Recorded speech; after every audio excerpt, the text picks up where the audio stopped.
নারকেলের ঘ্রাণে ভরা, মশলার স্বাদে ভরপুর কুমড়োর জমজমাট ছক্কা আজকের রেসিপি। নমস্কার, রান্নার রূপকথা চ্যানেলে আপনাদের সবাইকে স্বাগত। আশা করি সকলে ভালো আছেন। আজ আমার ৩৯তম রেসিপি কুমড়োর ছক্কা। তো চলুন শুরু করা যাক। রেসিপিটি বানানোর জন্য আমি নিয়েছি কুমড়ো, আলু, নারকেল কোড়া, টমেটো কুচি, আদা রসুন পেস্ট, পেঁয়াজ কুচি, লঙ্কা চেরা, আর ফোড়নের জন্য নিয়েছি কালো জিরে, শুকনো লঙ্কা, তেজপাতা। বাকি উপকরণগুলো আমি রান্না করতে করতে দেখিয়ে দেব। আজকের রেসিপি বানানোর জন্য প্রথমে গ্যাসে আমি একটা কড়াই বসিয়ে দিয়েছি। আমি এখানে অল্প পরিমাণ তেল দেব। তেলটা আমি গরম হতে দেব। প্রথমে আমি এই গরম তেলের মধ্যে কিছুটা নারকেল কুড়ে রেখেছি, সেটা দিয়ে দেব।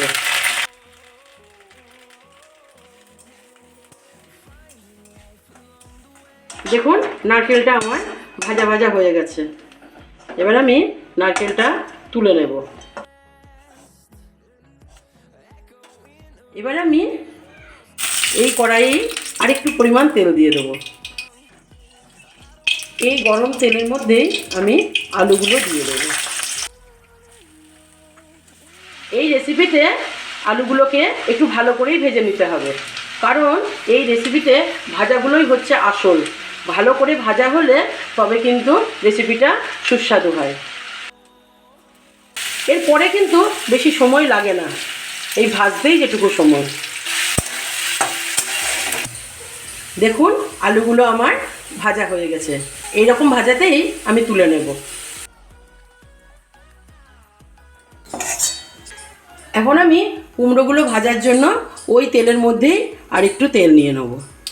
তেলটা আমার গরম হয়ে গেছে। এখন আমি এই তেলের মধ্যে চৌকো করে কেটে রাখা কুমড়োগুলোও দিয়ে দেব। দেখুন আমি এইভাবে কেটেছি।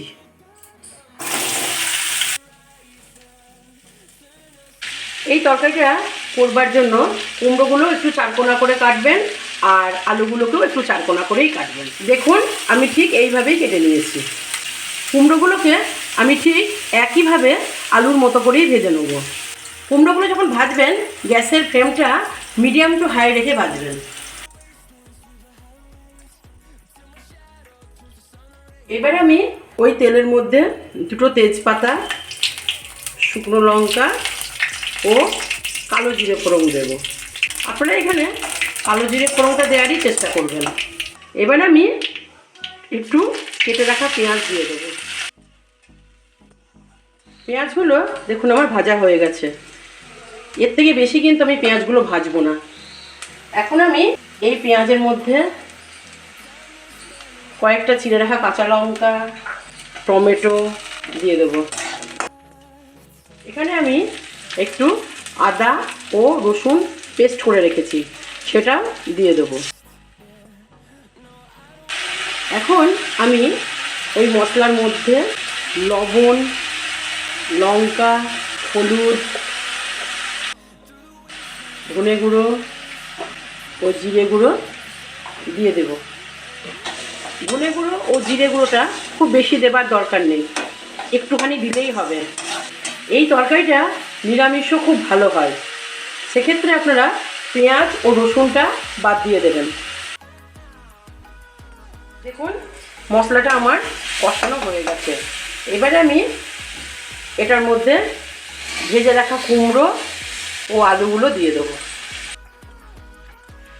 এবার আমি এখানে একটু চিনি ব্যবহার করব।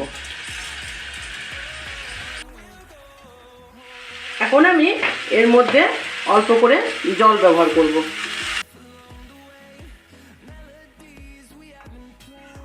দেখুন কত সুন্দর হয়েছে। এখন আমি যে নারকেলগুলো ভেজে রেখেছিলাম সেগুলো দিয়ে দেব।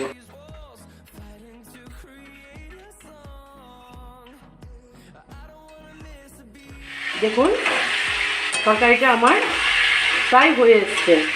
এখন আমি এটার মধ্যে একটু গরম মশলা ও একটু ঘি দেবো। সামান্যই ঘি দিলাম। যদি আপনারা মনে করেন ঘিটা দেবেন না তাহলেও কোনো অসুবিধা নেই। দেখুন আমার হয়ে গেছে। একটু নেড়েই আমি ওভেনটা বন্ধ করে দেবো। তৈরি হয়ে গেল আমার আজকের রেসিপি কুমড়োর ছক্কা। আপনারা যদি ফেসবুক থেকে ভিডিওটি দেখে থাকেন তাহলে পেজটিকে ফলো করুন এবং ইউটিউব থেকে দেখে থাকলে চ্যানেলটি সাবস্ক্রাইব করুন এবং রেসিপিটি আপনাদের কেমন লাগলো তা আমাকে অবশ্যই জানাবেন। তো দেখা হচ্ছে আবারও কোনো নতুন রেসিপি নিয়ে। ধন্যবাদ।